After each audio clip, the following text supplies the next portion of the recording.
It has been one very exciting week for the Battlefield community. Between all the reveal trailers and the multiplayer live event, it is very obvious that DICE and EA have been listening to the community, and that the Battlefield that we know and love is back.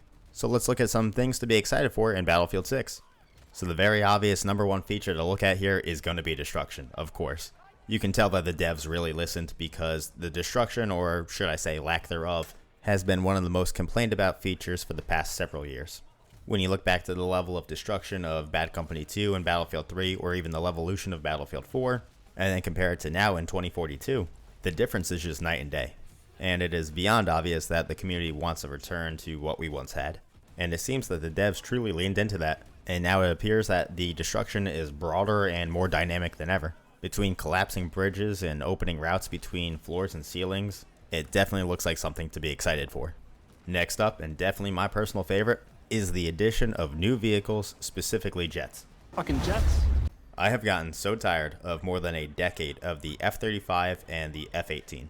Now I do love both jets, however it is very refreshing to see new planes in the game. So far, some of the jets coming to Battlefield 6 include the American F-22 and F-16, as well as what would appear to be the Swedish Gripen. Also, it's looking like the Chinook helicopter might be making its first appearance in multiplayer as well. Of course, we're going to see the return of the Su-57, because why wouldn't we? As well as every helicopter that we've seen in the past modern combat battlefields. Also, let's not forget to mention that infantry fighting vehicles are already in Battlefield 6 after it took them 3 years to add it into 2042, so that's a big win there. Next up, Battlefield Portal is making a return to the game as well. Now, I barely touched Portal in 2042, because just like the entire rest of the game, it had great vision and potential, but its delivery fell short. But I'm very glad that they did not give up on Portal for Battlefield 6, because once again, I do think that it has potential. And after watching the Portal trailer, it's actually reminding me a lot of Forge mode from Halo, which is very exciting because of how creative Forge allowed you to be with setting up game modes and creating experiences. So if Portal ends up being just a fraction of what Forge was, and allows us to create little fun races or obstacle courses, then I think Portal is going to be very successful and really add to the longevity of Battlefield 6. Now let's move on to the movement system. So far, the movement is looking very solid. Some key features that we've seen would be the return of the combat roll, so you can roll when you hit the ground after falling from a certain height to reduce or negate any fall damage, as well as continuing to move faster. They've also brought back the ability to sprint while crouched, which is I think a nice feature. They removed the combat sprint feature, but they kept in sliding, which I believe was a smart decision. But the two biggest game changers that they added would be the ability to drag down teammates, so now you won't have to risk standing out in the open for several seconds just to pull off a revive.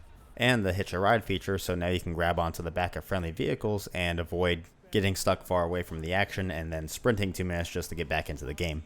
And the final thing to be excited about is that the standard 4-class system is back. Quite possibly the biggest downfall for 2042 was ditching the 4-class system and replacing it with their operator system. The overwhelming negative feedback of the operators in 2042 was so intense that DICE was forced to create a class system and then fit all the operators back into it.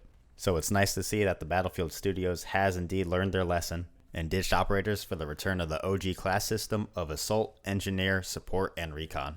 The only question now is whether they're going to lock specific weapon types to their respective classes. Now personally, I would like to see weapons locked to their specific classes to make sure that each class has its own unique identity. But currently the developers are gathering all the feedback from the community, and then they're going to make the final decision on that based on the feedback that they receive. Which I gotta say is very cool to see how Battlefield Studios has been interacting with the community, and they have been very transparent with the development of Battlefield 6. So overall, I'm becoming more and more optimistic about the future of this game. But that's pretty much it from me, guys, and I want to hear from you. What are your current impressions of Battlefield 6 with all this information that we have now? What are you most or least excited for? I'm curious to hear what you have to say. Just leave a comment down below. But I just want to say thanks for watching. If you enjoyed this video, consider hitting the subscribe button or checking out my Twitch channel. Once again, thanks for watching, and take it easy.